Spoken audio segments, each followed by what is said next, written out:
Bienvenue dans ce 5e et dernier épisode de Tendresse Express, dans lequel je vais vous inviter déjà comme ça à vous poser la question: quelle est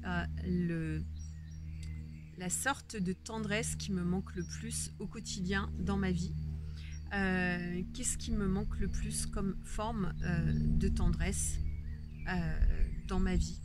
Est-ce que c'est par rapport à mon corps? Est-ce que c'est par rapport aux mots doux, à la douceur? Est-ce que c'est par rapport à mon environnement aussi? Est-ce que mon environnement est favorable? Est-ce qu'il est doux? Est-ce que je suis dans un cocon? Déjà, est-ce que je suis dans un cocon avec moi-même? Est-ce que je suis aussi dans un cocon dans mes relations? Est-ce que je suis dans un cocon avec mon environnement? C'est des questions hyper importantes à se poser. Qui vont vous permettre en fait de ramener de la douceur dans ce monde, de la tendresse, parce que finalement la tendresse peut aussi être une forme de puissance intérieure quand elle est associée justement à la présence d'être. On a beaucoup été habitués à tout faire en force, à tout faire dans la dureté et notamment aussi dans les relations intimes. Et finalement, la tendresse apporte beaucoup de calme, beaucoup de sérénité et est très appréciée, que ce soit des femmes que des hommes. Une petite marque d'attention, une caresse, voilà, ce sont un regard qui est vraiment tendre et bienveillant. Des mots aussi qui sont doux. Voilà, tout ça va apporter, va permettre, comme je disais aussi dans une précédente vidéo, de romantiser votre quotidien et de le soulager, en fait, d'apporter toute cette douceur qui manque cruellement dans ce monde. Sortir aussi de cette matrice en co-créant vos espaces de cocooning. Et le cocooning, c'est pareil, c'est pas juste la déco à la maison, et ça je vous renverrai à ma prochaine série qui s'appelle nomadisme minimalisme, où justement je vous explique comment on peut se sentir bien n'importe où et créer son propre cocon sans forcément avoir plein de choses matérielles.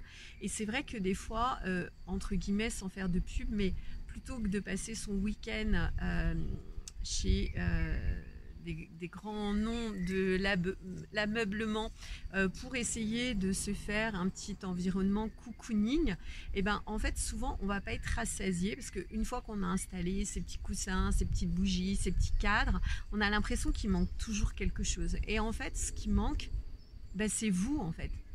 C'est votre propre présence à vous, c'est vous dans votre corps. C'est vous qui manquez. Et ça, on permet de s'y reconnecter justement en commençant à revenir à soi. Et on revient à soi par la présence, on revient à soi par la conscience, on revient à soi aussi par la respiration. Mais le fait d'être vraiment dans le toucher, dans la douceur, de revenir dans son corps. Pour les personnes qui ont eu des abus, des traumas trop importants ou qui sont complètement coupées d'eux-mêmes, bah, ça peut nécessiter aussi d'aller voir un thérapeute, un coach, quelqu'un qui va travailler un petit peu sur les traumas, sur le système nerveux, sur les blessures, de façon un petit peu rapide, sans forcément qu'on ait besoin de faire 20 ans de psychanalyse. Et ça permet de retrouver en fait le confort, mais son confort de vie avec soi-même. C'est toujours de l'intérieur que ça part, plutôt que de s'obstiner finalement à essayer de créer un confort de vie dans sa maison, dans chacune de ses pièces. C'est pas parce que vous avez une petite bougie ou un nouveau coussin que vous allez vous sentir bien. Le bien-être, il commence à l'intérieur de soi, en prenant le temps de se poser, de respirer, d'être en accueil de soi, d'être en gratitude aussi, de voir les choses sous leur meilleur angle. Et le meilleur angle, c'est que vous êtes toujours là pour vous et que votre confort commence à l'intérieur de vous. Donc, commencez par vous apporter cette puissance d'être présent pour vous, cet engagement aussi. Et ça, ça fait aussi le lien avec les relations, parce que finalement, si les personnes étaient plus engagées avec elles-mêmes, elles seraient déjà plus engagées dans leurs relations sentimentales et leurs relations amoureuses. Ça, c'est encore un autre débat que j'aborde aussi dans d'autres modules et d'autres capsules. Donc l'idée, c'est vraiment de faire un retour en soi, mais sans qu'il soit besoin d'avoir tout cet environnement matériel un petit peu factice qui peut temporairement vous donner une idée de bien-être, mais elle va toujours rester à l'extérieur de vous. Et nous, ce qu'on a envie, bien sûr, c'est d'un sentiment de bien-être à l'intérieur de nous.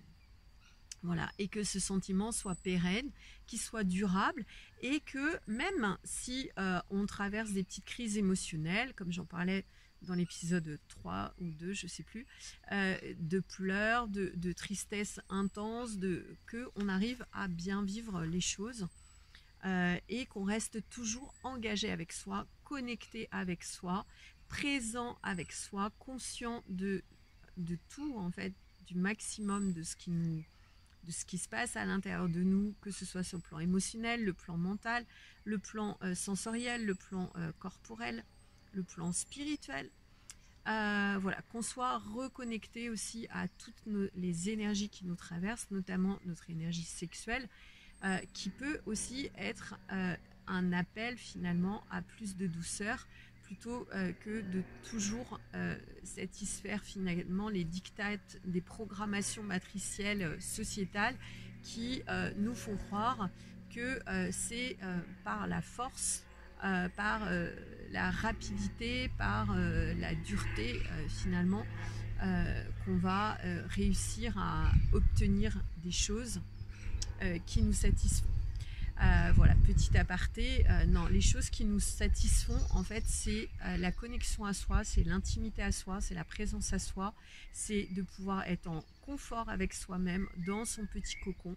Et lorsqu'on a la chance d'avoir trouvé un partenaire qui travaille aussi à la perfection, ou en tout cas au maintien de son petit cocon, c'est justement de mettre en relation ces deux cocons pour pouvoir partager dans le cadre d'un espace sécurisé cette tendresse en toute sécurité, en toute bienveillance, en toute authenticité, en toute vulnérabilité et surtout en toute intimité.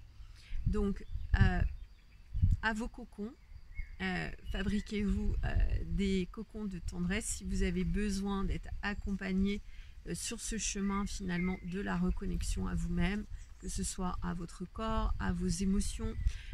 Si vous êtes effrayé à l'idée de vous regarder, de passer un moment seul avec vous-même, sans diversion, sans hobby, sans discussion, sans musique, sans manger, sans rien faire, mais juste d'être avec vous-même et d'accueillir ce qui vient, en fait, votre état d'être du moment, là, vous allez véritablement vous apporter cette tendresse et cette intimité qui manque cruellement à notre humanité. Donc à vos cocons, et quant à moi, je vous dis à très vite.